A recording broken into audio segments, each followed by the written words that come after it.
The rest of the story. Bruce had never had any trouble making up his mind. In fact, for somebody his age, he was uncommonly thorough, logical, and calculating. But this time, for the first time, he was overwhelmed with ambivalence. He was completely stumped.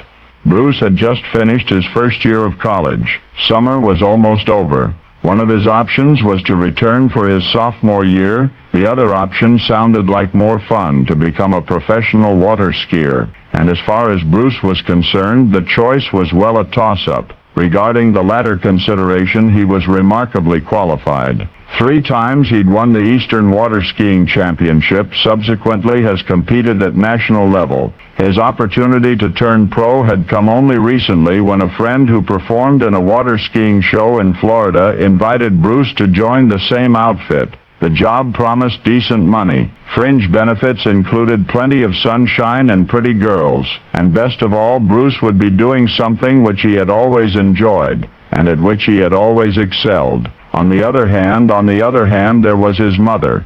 His mother voted for college. There would always be time for water skiing, she reasoned, but in the long run a college education was more important. Now at this point, geography becomes significant in the rest of the story. You've already learned that the pro water skiing show was in Florida. Bruce's home and his college were both in Connecticut. But while Bruce was trying to make up his mind, he was neither in Connecticut nor in Florida. He was visiting friends who, as it turned out, lived almost precisely halfway between the two in Virginia. Now imagine this.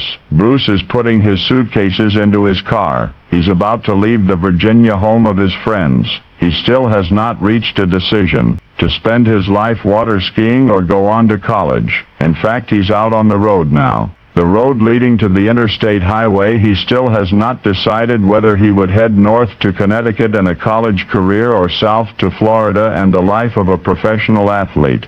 So ambivalent was Bruce regarding this choice. He was within sight of the interstate highway on ramps, still he had not made up his mind. But what happened is this. Bruce was on the road approaching the highway. He was in the right-hand lane when a car pulled alongside him in the left lane. In order to get into the left lane, Bruce would have had to slow down and pull in behind the other car. So based solely on the prospect of that minor inconvenience, Bruce decided to stay in his own lane, which led to the northbound on-ramp, which in turn led to Connecticut and to college. Well, whoever that woman was in the car in the left-hand lane, it was she who made up Bruce's mind for him. It was she who unwittingly prevented a professional water skiing career for Bruce and returned him to college and to amateur athletics.